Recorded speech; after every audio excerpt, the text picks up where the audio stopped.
noite. Sejam todos muito bem-vindos, bem-vindas, bem-vindes.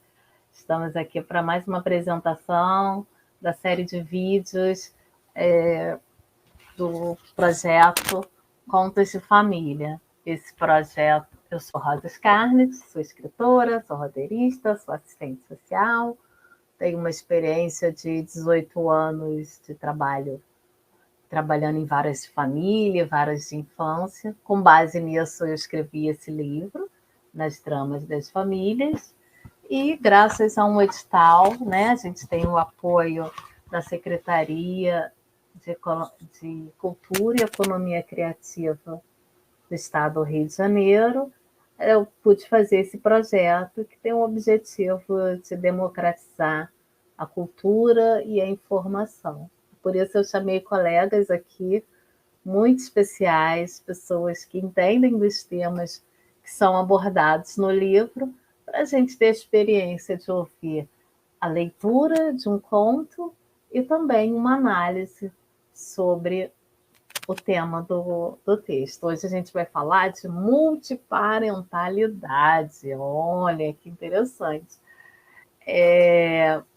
Vamos aprender sobre esse tema, que pode, para quem nunca ouviu falar, ser uma palavrinha estranha, mas ele é mais comum e mais antigo do que a gente imagina. A gente vê por aí na sociedade, né? Bom, mas quem vai falar mesmo do tema é a Luana. Eu vou fazer ainda minha autodescrição, né? Que eu não fiz. Eu sou uma mulher negra, eu uso trancinhas, eu estou agora com trancinhas com cabelo abaixo dos ombros, eu uso óculos, batom vermelho no momento. Atrás de mim tem uma estante de livros, de jogos, tem enfeites em prateleiras e até uma baguncinha que faz parte da casa. Então, eu chamo a Luana Neto para se apresentar. Boa noite, Luana. Boa noite, Scarlett. Boa noite a todo mundo que está aqui nos assistindo, nos acompanhando. Eu sou Luana, sou assistente social. Antes de me apresentar, né, eu acho que vou fazer essa autodescrição primeiro, né? Eu estou com fundo desfocado na minha imagem. Eu sou uma mulher negra, tenho óculos de grau, um batom nude, um vestido verde com uma alcinha preta e tenho cabelos cacheados e estou de coque, né? Um rabo de cavalo alto, na verdade. Primeiro eu queria agradecer esse convite da Scarlett, pela confiança no trabalho, pelo convite, te parabenizar pelo trabalho autoral que você está realizando, né? Esse livro tão bonito, que ele traz tanta leveza para as questões tão complexas que a gente trabalha. É muito bom vir aqui falar de uma forma leve, de uma forma mais lúdica, né? Sobre questões tão pesadas que a gente vê no dia a dia, né? Do nosso trabalho.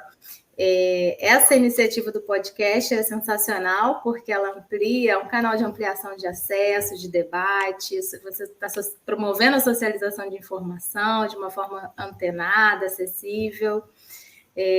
Parabéns, assim, fiquei muito feliz com o convite. Eu feliz de você ter aceitado. Claro! Sem vocês não ia assistir o programa. Ia ser muito chato ficar falando do início ao fim. Eu espero poder contribuir de uma forma interessante também, né? Bom, eu sou, mais uma vez, sou Luana, assistente social, sou formada pela UF, me formei em 2009, sou mestre em serviço social pela PUC-Rio em 2019 e sou assistente social do Tribunal de Justiça desde 2012, né? Então, assim, acabei de fazer meus 10 aninhos aí na instituição. Nesses 10 anos de tribunal, já tive algumas experiências de trabalho no tribunal, né? Hoje eu estou na ETIC Nova Friburgo, que é uma equipe técnica que pega toda a região aqui de Nova Friburgo, várias cidades em volta, então a gente trabalha atendendo mais de uma cidade, né? Na verdade, a gente chama de comarca, mas são cidades. Hoje eu estou atendendo 3 delas, uma delas é Cachoeira de Macacu, que é onde eu moro, mas já passei por vários outros lugares no tribunal. Um deles, né, foi a Vara de Infância de Niterói, onde eu fiquei 2 anos. E o outro dele, o espaço foi o CEPEC, que é o Serviço de Promoção à Erradicação do Subregistro de Nascimento e a busca de certidões. É um serviço da Corregedoria de Justiça e é um projeto especial do tribunal, né? E por que eu vou falar dele? Porque, na verdade, ele foi uma trajetória importante assim, na minha vida profissional, que foi a partir daí que eu pude conhecer um pouco mais dessa temática de subregistro, de pessoas não identificadas, de acesso à documentação básica, né, do significado disso, e levar essa discussão para a academia, né? Então, foi a partir desse trabalho, desses 2 aninhos lá no CEPEC, na capital, que eu pude trazer essa discussão para o campo acadêmico, defender minha dissertação, e é um tema que eu sou apaixonada, né? Na verdade. E hoje eu trabalho muito mais na ETIC, né? Com as questões de vara civil, né? De competência de família, de infância, porque a gente acaba atendendo tudo. Então, o tema que a gente vai conversar aqui hoje, ele é muito transversal, assim, ele passeia por todas essas experiências que eu tive, né? Também na infância, também na adolescência, no idoso. E aí, vou falar um pouquinho da pesquisa, só para dar uma situada, né? Assim, eu fiz a minha proposta de pesquisa, ela foi de investigar a realidade social dessas pessoas que não são identificadas, né? Então, mas Luana, o que é isso, né? Pessoas que não são identificadas civilmente. No Brasil, a gente tem, de fato, pessoas que nunca tiveram sua certidão de nascimento, né? Vivem anos da sua vida sem uma certidão de nascimento e, consequentemente, sem nenhuma documentação. E elas, na verdade, inexistem para o Brasil, né? Porque é a partir dessa formalidade de ser identificado civilmente que, politicamente, né, em termos de política pública, a gente sabe quem são os brasileiros que vivem aqui. E isso existe. É interessante que quando eu comecei a me aproximar mais desse tema, eu fui... muitas vezes as pessoas, não, isso não existe. Né? A pessoa não deve ter a segunda via, não deve ter certidão de nascimento em mãos. Não, ela nunca foi registrada realmente. Viveu 60 anos da vida sem o registro de nascimento. Né? E a partir do registro de nascimento que a gente vai ter todos os outros documentos, o registro, a carteira de identidade, o CPF, o título de eleitor. É a partir desse registro que os municípios e estados conseguem também contabilizar sua população, conseguir verbas para a área de saúde, de assistência, infância, enfim, urbana, né? Então, esse foi um pouquinho dessa minha discussão. E aí, nesse momento que eu quis trazer esse tema para a academia, a minha proposta foi trazer um assunto, né, pouco discutido na academia, também profissionalmente, e a partir de bases teóricas afrocentradas, né? Então, assim, não bastava um desafio, né? Vamos colocar outro desafio.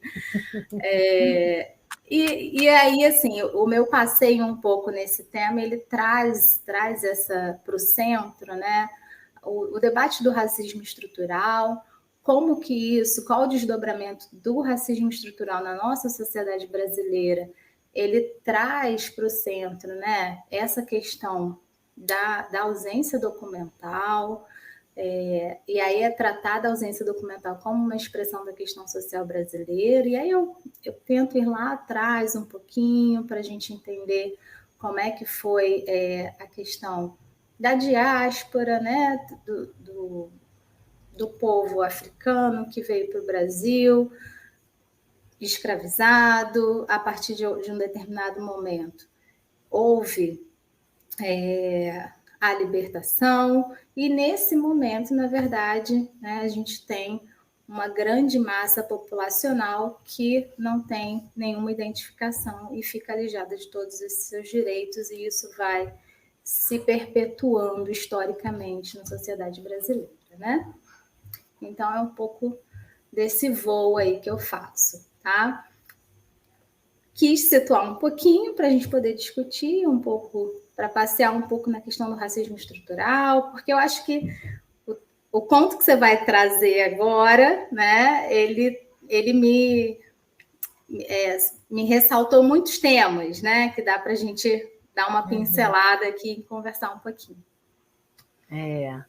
Dependendo da área que a gente trabalha, né, a gente tem um acesso a informações. Eu fico assim feliz e sofrida ao mesmo tempo, que eu falo assim, você conseguiu fazer isso, né, de pegar e transformar em pesquisa, transformar a sua prática em conhecimento que vai possibilitar que outras pessoas tenham acesso, né, e possam, né, conhecer mais dessa realidade, né? Mas muitas vezes isso foi uma iniciativa sua, né? Fazer um mestrado. Muitas vezes, em geral, né? A maioria do tempo a gente não consegue, absorvidos pelo trabalho, a gente vê essa riqueza toda de temas, de coisas, isso que podia pesquisar, e a gente não consegue se debruçar a ponto de, né, de produzir algum material que registre. É muito bom, é muito importante quando a gente consegue fazer disso. Eu estava aqui pensando, né, que quando eu trabalhava em infância, aí tinha volta e meia alguma criança que já tinha uma idade tal, que ainda não tinha sido registrada. Adulto eu nunca peguei adulto que tinha perdido, e isso também trazia problemas, falta de assistência mesmo, sabe? Não consegui que a ambulância leve num momento de que a pessoa está em crise. Coisas assim que a gente não acredita, mas que as pessoas relatam. Aí eu estava lembrando da minha avó, né? Que você foi fazer esse resgate, eu lembrei da minha avó. A minha avó foi ser registrada adulta quando ela foi se casar. E aí descobriu que ela não tinha registro de nascimento, não podia casar. Então, somente porque ela foi se casar civilmente, que ela foi registrada. Olha que coisa, né? Senão, talvez... E a mãe dela era filho de trabalhadores escravizados, né? Chegaram a ser alforriados. A minha bisavó já ela trabalhava e tal. Um sistema análogo, né? A escravidão, mas né, tá bem próximo aí dessa realidade. Minha avó, nesse caminho aí que você fez, ela só veio ser registrada já em adulta para se casar. Vamos à leitura do conto, né? A gente já introduziu, hoje vai ser quente a conversa. Vamos lá. Mães de Amor. Para quem está chegando agora do livro Nas Tramas das Famílias. Maria José estava constrangida, esperando pela entrevista. A família havia chegado muito antes da hora. Enquanto o pequeno Júlio César brincava com outras crianças, Marília falava com a prima, alertando-a sobre o que falar na entrevista. Fala do Arthur, fala, dizia Marília. Júlio César não tinha registro paterno. Foi a raspa do tacho, como dizia Marília. Ou aquele filho não esperado que chega quando todos os outros já cresceram. O pai de Júlio César era usuário de drogas e Marília agradecia a Deus por ele ter sumido. Mas, além da ausência do pai, havia falta de recursos e muitas eram as despesas com as crises alérgicas da criança. Com o tempo, Maria José passou a cuidar do menino. Ela tinha vida mais estável e nunca engravidou. Entretanto, Marília pretendia voltar para o Ceará e sabia que a prima teria dificuldades com a criança. Até os 8 anos de idade, Marília sempre assinava algum documento na escola, mesmo sendo Maria José quem levava e buscava o garoto todos os dias. E Júlio César, por vezes, demandava a atenção de Maria José. Mãe, me dá um biscoito? E em outras vezes falava com Marília. Mãe Marília, você me dá um brinquedo? Maria José não queria falar de Arthur. Sabia que o antigo namorado não tinha nada a ver com a história. Mas Marília achava que falar de um homem podia ajudar. E Maria José recebia mensagens de apoio no celular, todas vindo de Sandra. Maria José se perdia em indagações. O que ela poderia dizer que ajudaria naquela avaliação? Deveria falar que queria adotar a criança?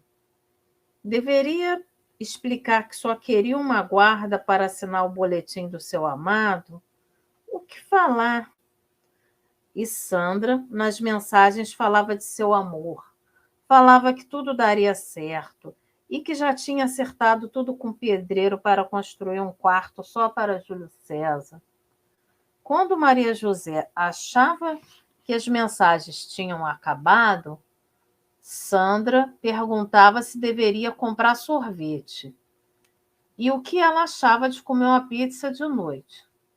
Maria José ficou tão nervosa que decidiu ir embora, e Júlio César se agarrou a ela, entendendo que deveria ir também. Marília, muito sem graça, permaneceu para conversar com a assistente social. Ela sabia que a prima era medrosa, mas tinha um bom coração. Ainda no ponto de ônibus, Maria José telefonou para a companheira e contou que estava indo embora. Quando terminou a entrevista, a assistente social se surpreendeu ao ver que Júlio César estava de volta com 2 mulheres. A profissional logo se dirigiu à criança. Que bom que você voltou!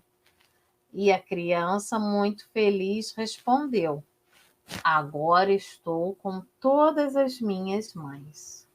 E agora a gente passa o comentário para a Luana. Bom, esse conto, ele traz muitas questões, né? Assim, e aí eu vou ver se eu vou conseguir, pelo menos, falar de algumas bastante relevantes para mim, né? Eu decidi iniciar aqui hoje, Carlos, para a gente dar uma situada falando de família primeiro, né? Assim, por que família?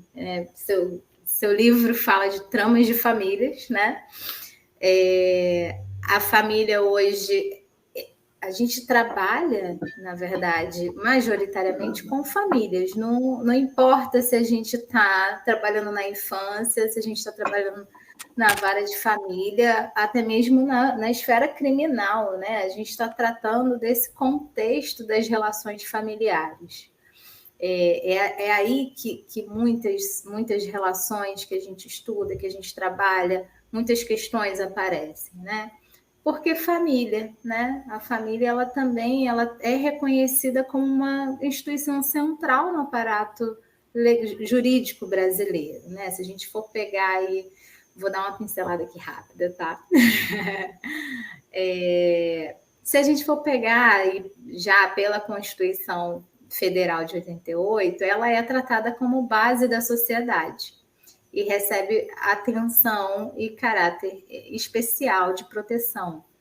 Nesse âmbito que o Estado entende a família, né, como uma base da sociedade e proteção especial do Estado, apresentando, sobretudo, que a família é juridicamente reconhecida a partir de conceitos do casamento civil e religioso.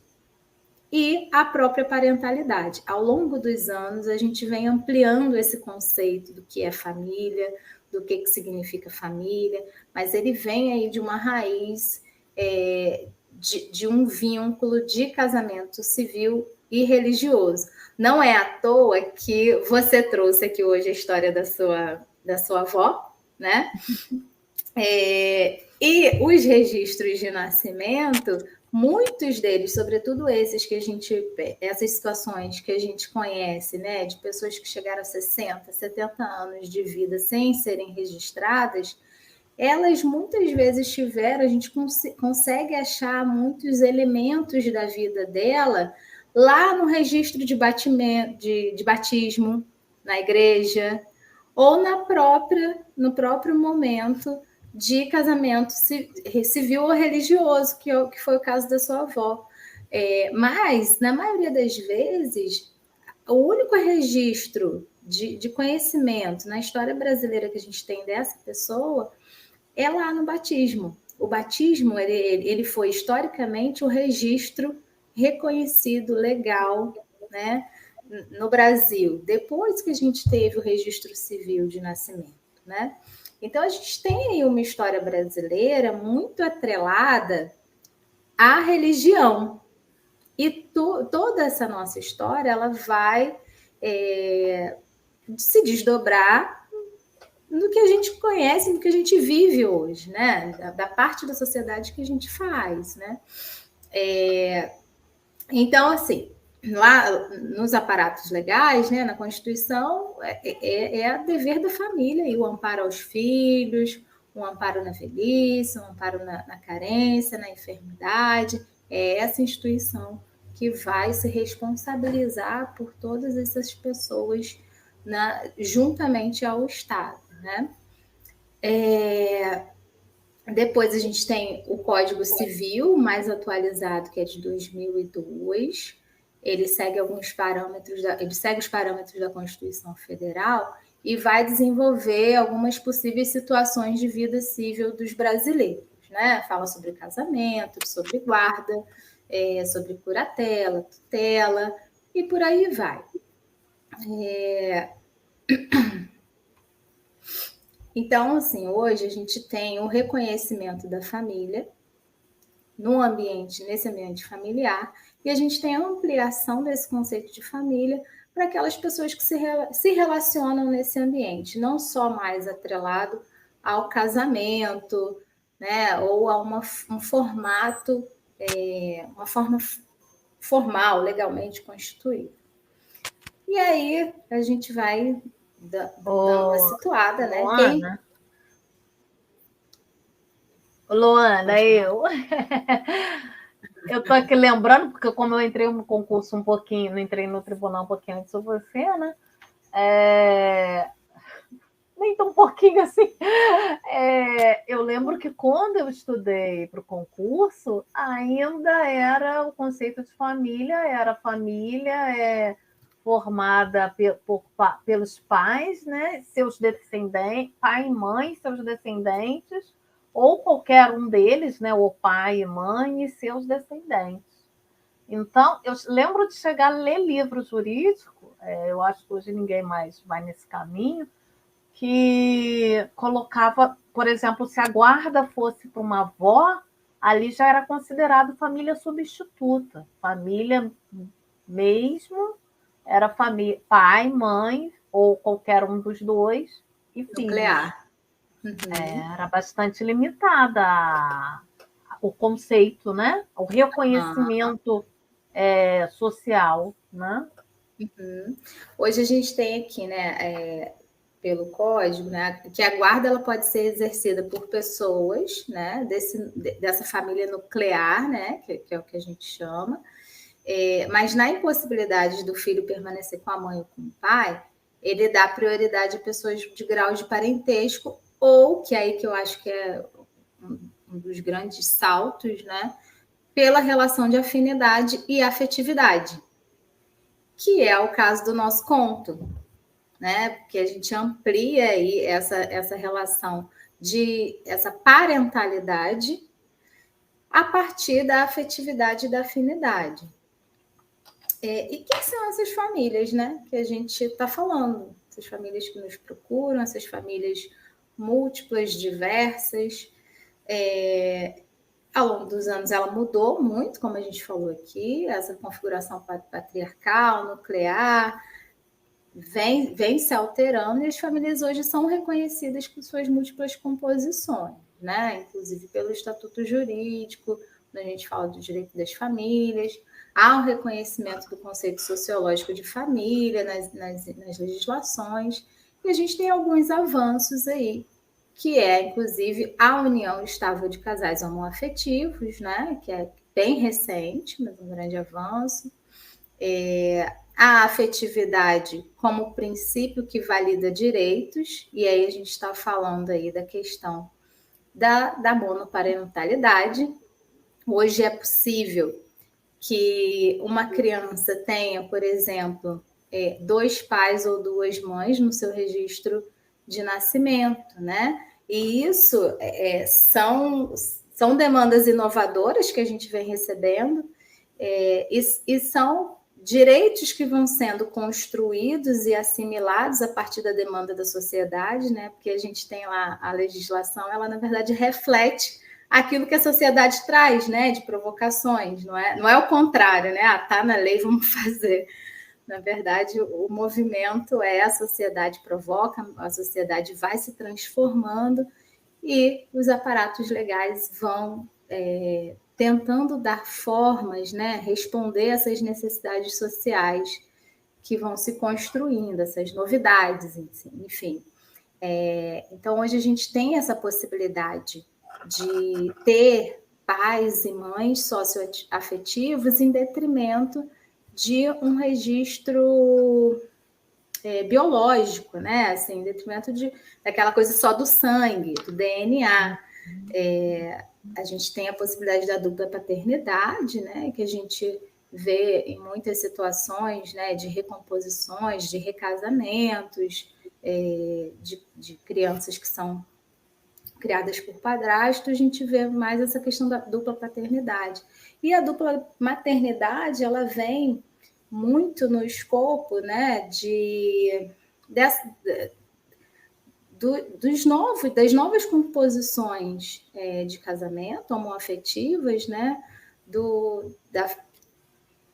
da filiação por outras vias, né, a gente, pela filiação, às vezes, por um método artificial, né, duas mulheres, elas vão gerar uma criança e elas vão ser 2 mães. E isso já é possível que se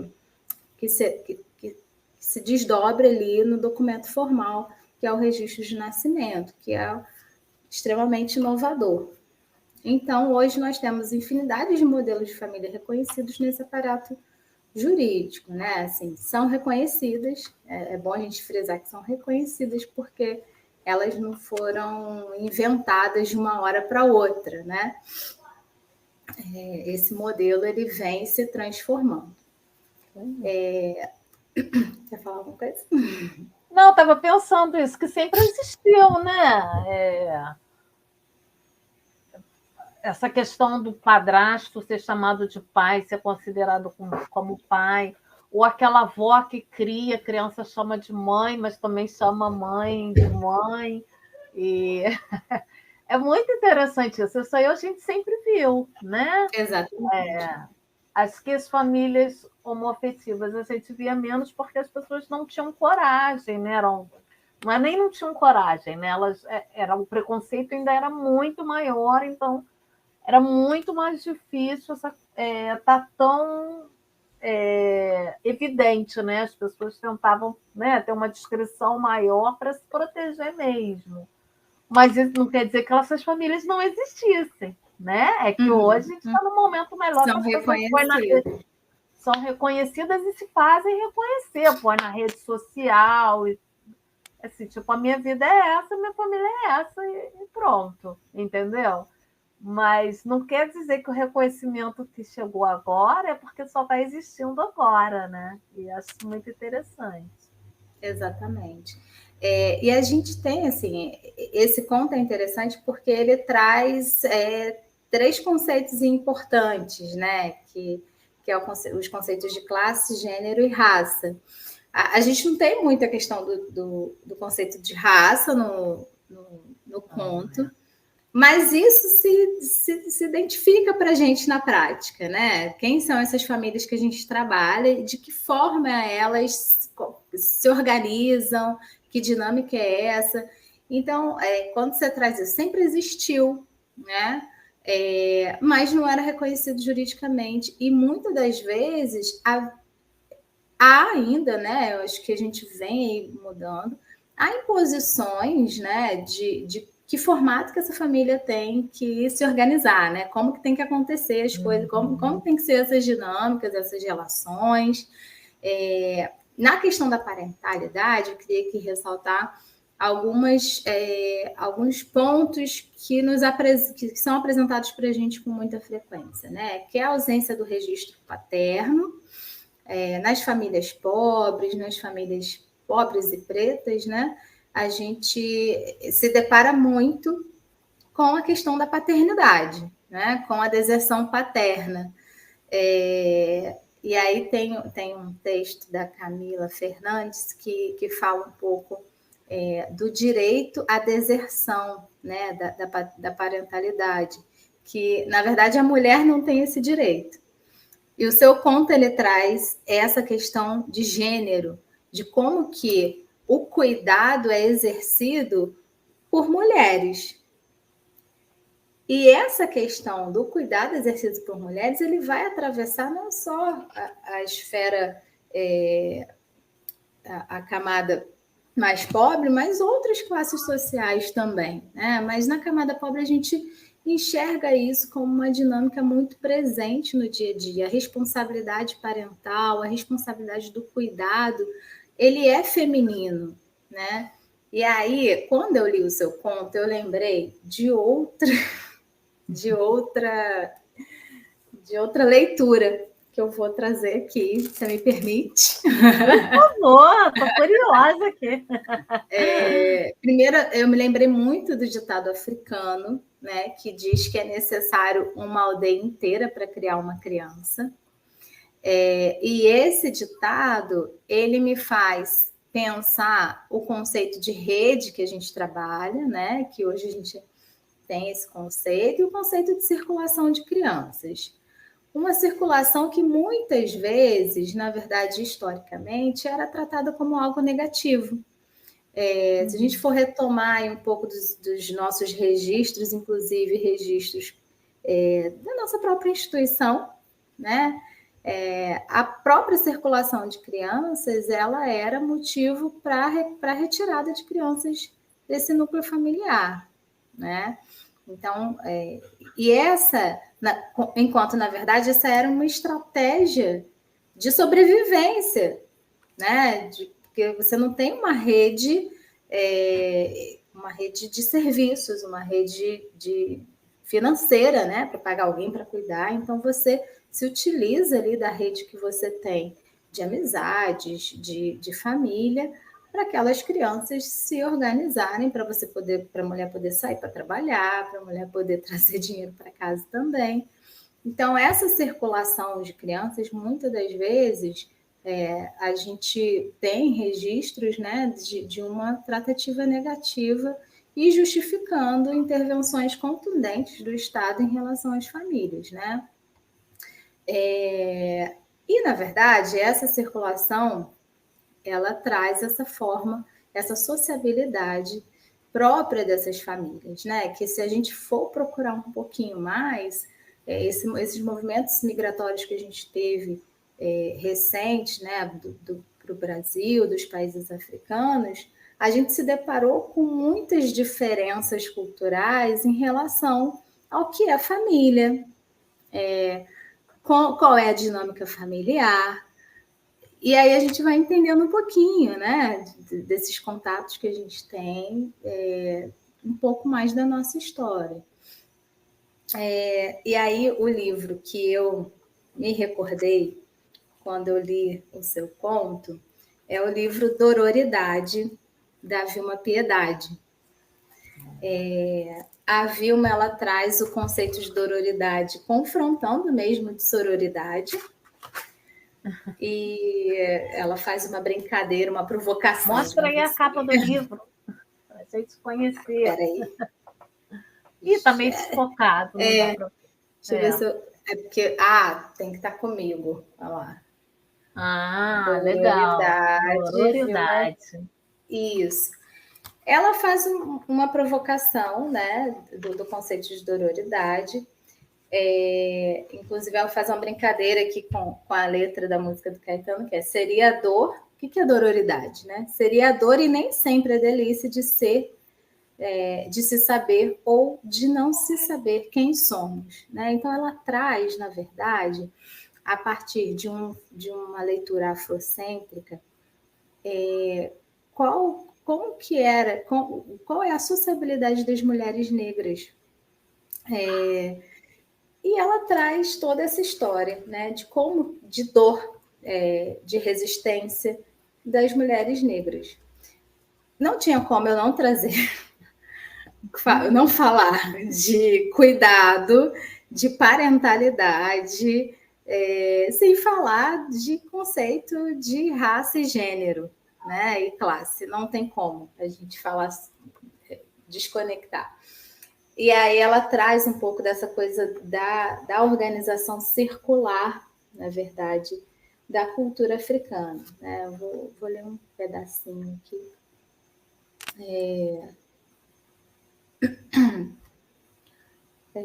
No nosso pensamento é circular. Eu me reconheço no outro, eu sou porque o outro existe. Eu sou porque você me reconhece. Isso é Ubuntu, nosso princípio filosófico. E mais para frente ela traz um pouquinho, né?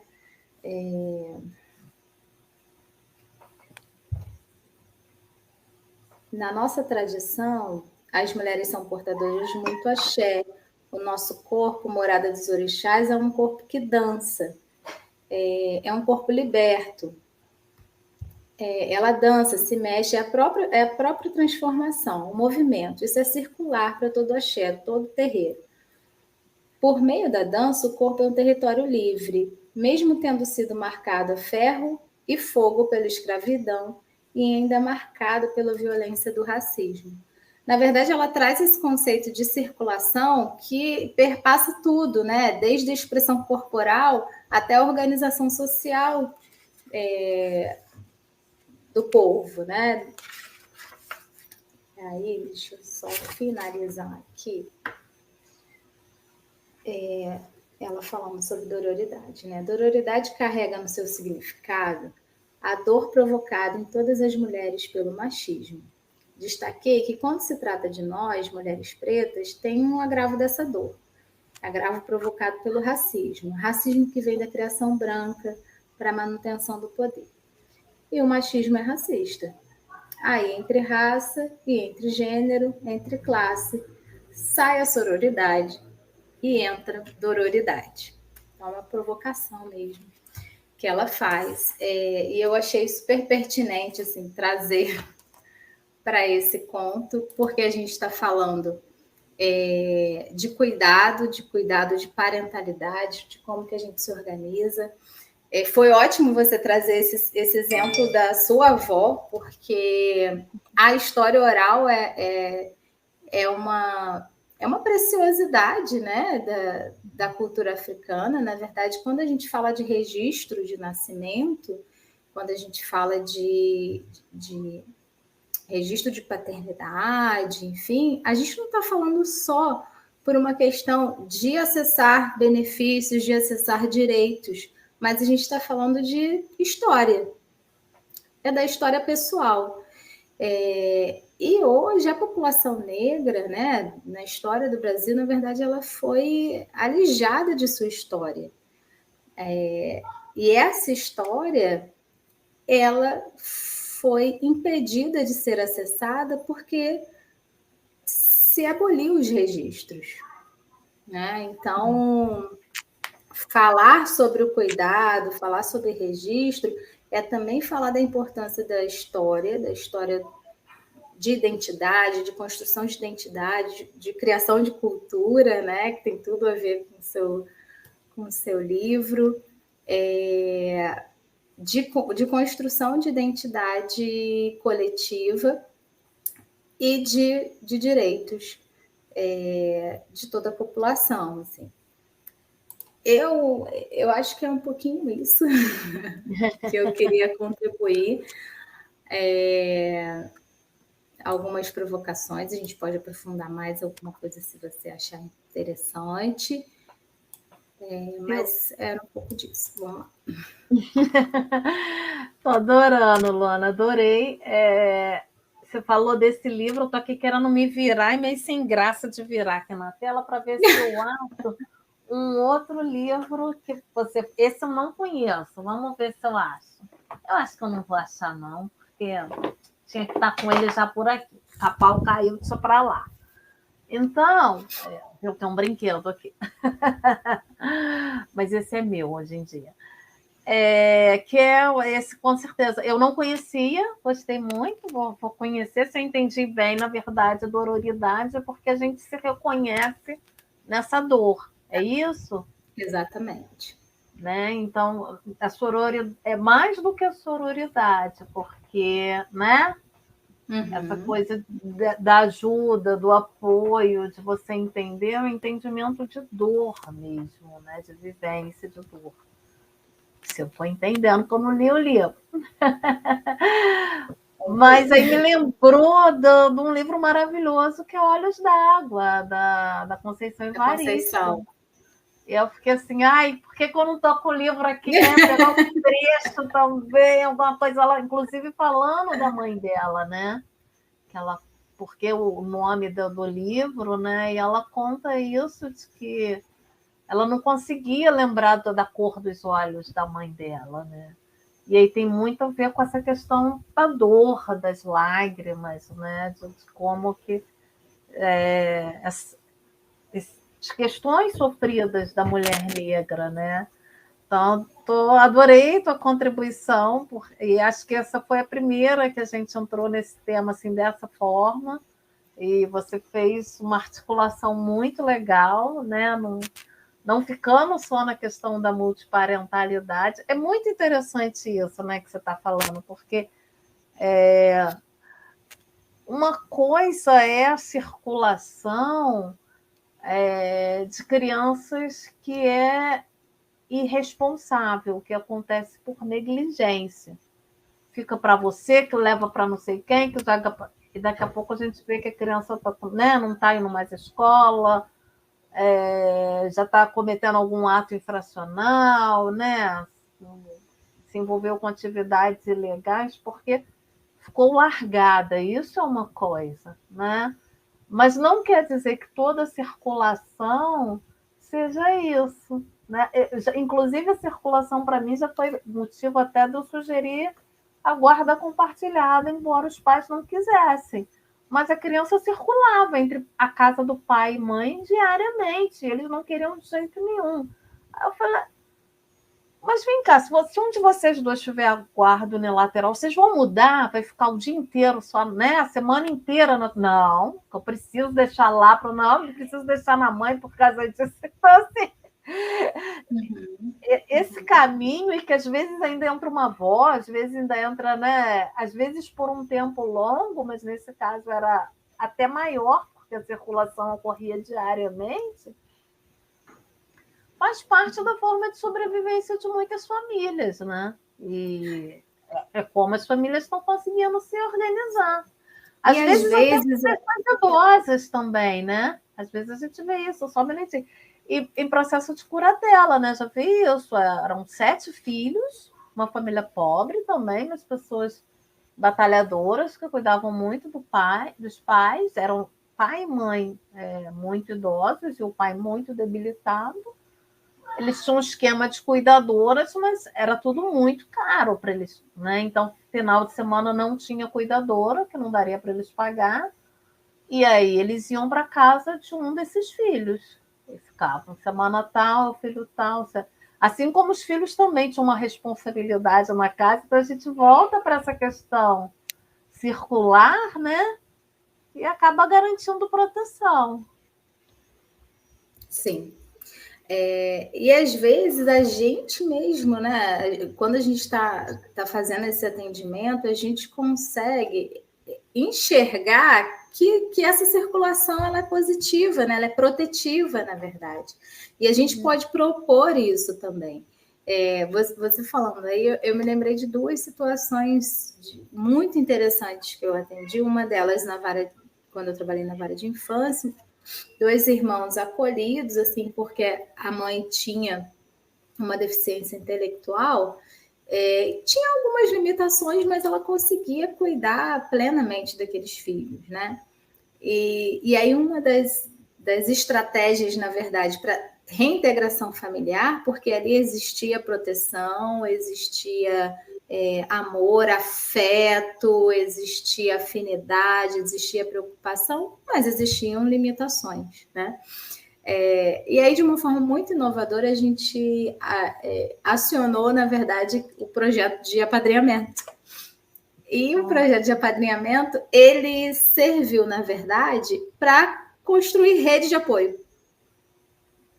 Então, esses padrinhos institucionais, né, que saíram dali do nosso contato, se transformaram em padrinhos potentes para aquela família e puderam apoiar essa transição, essa reintegração familiar, esse apoio à mãe, à família natural, né? Porque existia aí um sofrimento muito grande, né, do afastamento, né, dessas crianças, e a gente via potência nessa família, né? Só que a gente podia construir aí outras formas, né? A gente tem que dar um saltozinho aí das nossas formas engessadas de enxergar a família, às vezes, né? E eu acho que quando a gente compreende um pouco esses significados para as famílias, né? Do que isso, na verdade, se representa no dia a dia delas, né? Eu acho que a gente consegue se aproximar e construir algumas estratégias interessantes e diferentes, né? E aí a gente vê aí, entrando no cenário de apoio, várias pessoas distintas que podem ter uma dinâmica muito protetiva, diferente daquela que a gente está acostumado a enxergar, né? Você está falando isso, eu lembrei de uma outra historinha aqui para a gente, eu fiquei analisando, que era uma mãe, ela tinha alguma questão psiquiátrica, ela estava num momento assim, surto, assim, estava muito debilitada no momento que o processo estava ocorrendo, e era a vizinha dela que estava pedindo a guarda. Ela tinha entregado praticamente todos os filhos, que eram muitos filhos, para os pais, para a madrinha, para alguém, e ela ficou com uma bebezinha, que por algum motivo ela imaginou que a gente devia ter mais hora afeto, ou não sei se era porque era bebê, né? E esse menino ela também não entregou para ninguém, mas ela às vezes botava ele para dormir na rua. Ela tinha práticas que, em função da doença dela, que eram maltrato mesmo, né? Não dá para dizer que não fosse. E aí a gente achou ótima essa alternativa da vizinha estar nesse compromisso, porque ela viu o menino dormindo ali, sabia que não era assim, não é menino conhece aquele menino, botava ele para dentro para dormir na casa dela. E foi uma ótima estratégia, porque qual era a ideia? Né? Que um dia ela poderia sair daquela condição, essa mãe, e ele não teria que ir para uma instituição de acolhimento. E estando ali, mesmo que ele ficasse a vida toda, ele ia estar próximo a essa mãe, né? Então, poderia manter esse vínculo e quem sabe, até... E a coisa funcionou tão bem, assim, tão surpreendentemente bem, que aconteceu uma coisa que eu nem esperava. Anos e anos depois, parou um processo na minha mão, já nem trabalhava mais nessa vara, que era seropédica, mas aí eu fui substituir uma colega de férias, porque eu já trabalhei no 8º NUR, né? Itaguaí, seropédica, enfim. E aí eu fui substituir uma colega e veio um processo dessa mãe. E aí eu percebi, e aí eu conversando com ela, todos os filhos já estavam de volta com ela. Inclusive o processo era porque um dos pais tomou uma criança e ela queria a criança de volta. Então, assim, você vê que capacidade que foi a dela de conseguir se organizar, se equilibrar. Ainda assim, ela tinha uma questão psíquica, é óbvio, mas ali ela já estava conseguindo cuidar dos filhos, né? E essas crianças, exatamente porque teve essa questão dela entregar para pessoas, né? E é claro que a gente escuta no caminho algumas avaliações bem negativas, né? Algumas falas bem preconceituosas, né? Ah, deu os filhos, agora quer de volta. Mas foi exatamente essa circulação que possibilitou as crianças voltarem, porque talvez algumas tivessem ido para adoção, né? Não sei. Ou passado por uma situação difícil, porque mesmo com todo esse sofrimento da família, eles foram para um outro familiar, né? Para o pai, para alguém que é melhor, né? Estar com alguém da família do que acabar indo para alguma instituição de acolhimento. Uhum. Acho que a gente já pode parar por aqui. Eu não sei se você quer falar mais alguma coisa. Não, eu tô. Tá ótimo para mim. Então, olha, estou muito, muito agradecida. Foi um encontro muito feliz e acho que foi muito bom poder reunir toda essa conversa, né? Porque, infelizmente, a gente tem que falar, né? Que a pobreza, a miséria, as situações mais difíceis, né, da sociedade ligadas à renda, desproteção social, elas têm uma cor, né? Elas têm uma etnia, né? E isso não é à toa, tem a ver com um processo histórico aí que a gente tem essa marca aí do que foi a escravidão e de todo o preconceito que foi criado, construído socialmente. E é importante que a gente não perca isso de vista, né? Que a gente possa estar sempre falando dessa questão. Adorei estar aqui com você. Deixa eu falar que no próximo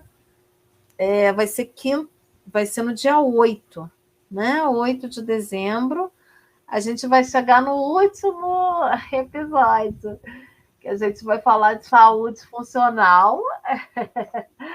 Eu estou muito desejosa de ver esse encontro, porque Precisamos. precisamos, né? O livro ele vai todo falando situações que a gente atende, no final ele termina falando um pouco da condição de nós, servidores públicos, né? Nós que atendemos tantas situações sofridas, como nós ficamos, né? Como que esse universo olhado de um outro olhar, do olhar de quem está dentro, né? E aí vão vir duas assistentes sociais que trabalham atendendo nós, servidores, e vão poder falar um pouco da gente, né? Falar disso, enfim. E aí vai ser o nosso último encontro. Agora da gente e ficar no divã. Sim, eu vou ter que me controlar para não ficar fazendo consulta, assim, como se eu estivesse sendo entrevistada, mas os vídeos ficam todos gravados, né? E aí a gente vai poder ter acesso a todos esses. Muito, muito obrigada, Luana. Boa noite. Scarlett, muito obrigada. Muito obrigada mesmo. Uma ótima noite para todo mundo. Boa noite.